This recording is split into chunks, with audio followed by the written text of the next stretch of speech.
Assalamualaikum warahmatullahi wabarakatuh.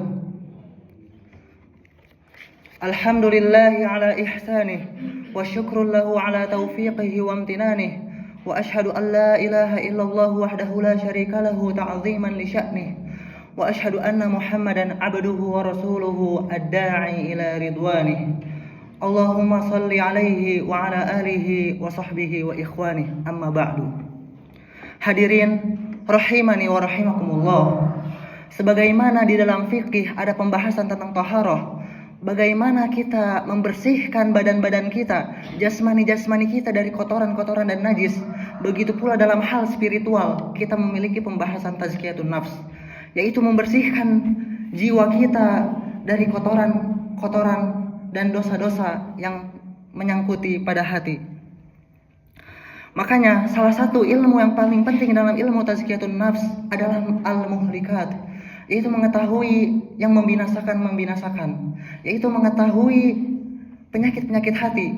Dan salah satu penyakit hati yang paling berbahaya adalah ujub. Iblis, mengapa Allah mengeluarkannya dari surga? Yaitu karena ia sombong, ia enggan untuk mengikuti perintah Allah Ta'ala. Maka Allah membongkar kebusukan ibadah iblis selama ini, ibadahnya yang disertai dengan ujub. Kata Allah Subhanahu wa taala dalam surat Al-Baqarah, surat kedua ayat yang ke-34. Wa idz qulna lil malaikati isjudu li adama fasajadu. Dan ketika kami firmankan kepada para malaikat, kami perintahkan kepada para malaikat untuk bersujud kepada Adam, maka mereka pun bersujud. Illa iblis aba wastakbara wa kana minal kafirin. Kecuali iblis, ia enggan, ia sombong, dan ia termasuk golongan orang-orang yang kafir. Oleh karena itu, ini merupakan penyakit hati yang harus dan sangat kita waspadai. Ini merupakan penyakit hati yang sangat berbahaya. Karena penyakit ini adalah penyakit yang menjangkiti orang-orang soleh, orang-orang yang rajin ibadah, orang-orang seperti kita yang sering datang ke masjid. Ini adalah penyakit kita semua. Berbeda dengan riya yang mana bisa muncul ketika ada orang lain, kita ingin diperhatikan oleh orang lain. Penyakit ujub bisa muncul tanpa ada orang di sekitar kita. Kita merasa hebat dengan diri kita. Ketika kita melaksanakan salat qiyamul lailnya, kita merasa hebat, merasa ujub dengan kesolehan kita, maka itu sudah termasuk penyakit ujub. Kata Al-Imam Al-Ghazali rahimahullahu ta'ala bahwasannya al-ujubu huwa isti'adhamun ni'mah. Ujub itu adalah mengagung-agungkan nikmah. Warrukunu ilaiha, dan merasa terikat dengan nikmat tersebut.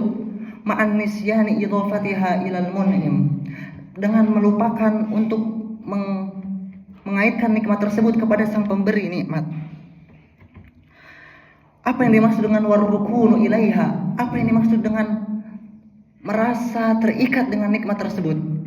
Yaitu ketika kita merasa bahwa kita merasa aman dengan kekayaan kita merasa hebat dengan ibadah kita, na'udzubillahi min zalik. Kita merasa tinggi karena kedudukan atau harta yang kita miliki, na'udzubillahi min zalik.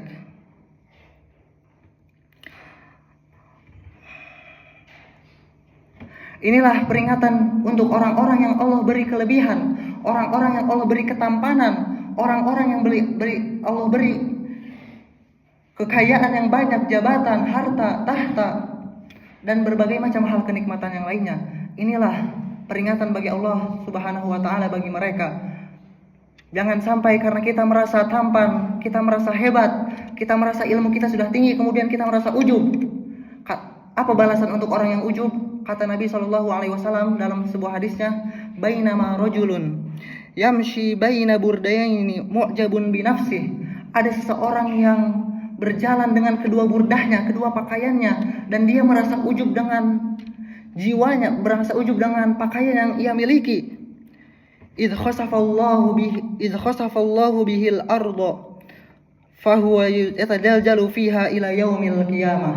Maka Allah pun menenggelamkannya ke dalam bumi sehingga dia terombang-ambing di dalam bumi itu hingga hari kiamat. Lihatlah bagaimana balasan untuk orang-orang yang ujub.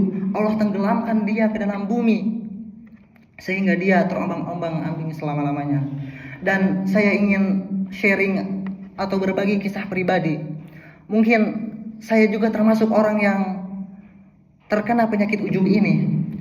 Karena dulu mungkin ketika saya masih SMA, terutama seingat saya suka dipuji-puji oleh salah satu beberapa ikhwah di Bandung, dan saya merasa ujub. Karena pujian itu, ujub itu tidak dinampakkan memang, tapi dalam hati itu saya merasa ujub, merasa tinggi daripada orang lain. Dan kemudian Allah membuat suara saya menjadi berat, pelan, dan serak. Kemudian saya berpikir, ya Allah, apa hikmahnya di balik semua ini? Ya Allah, apa hikmahnya kenapa suara saya bisa pelan, bisa berat, bisa tidak nyaman ketika saya berbicara? Kemudian saya berpikir, oh, mungkin ini karena saya ujub dahulu kala. Kemudian saya bertobat kepada Allah Ta'ala dari rasa ujub ini. Kemudian alhamdulillah dengan izin Allah Ta'ala suara saya kembali berangsur-angsur pulih normal, dan alhamdulillah sampai saat ini saya merasa suara saya sudah kembali normal. Oleh karena itu sebenarnya nasihat yang saya berikan ini adalah khusus untuk diri saya pribadi. Karena diri inilah yang sebenarnya ujub di hadapan manusia. Semoga Allah melindungi kita dari penyakit ujub yang membinasakan ini. Amin ya Allah ya Rabbal Alamin. Syukran ala husni istimamikum wa ihtimamikum wa barakallahu fikum. Wassalamualaikum warahmatullahi wabarakatuh.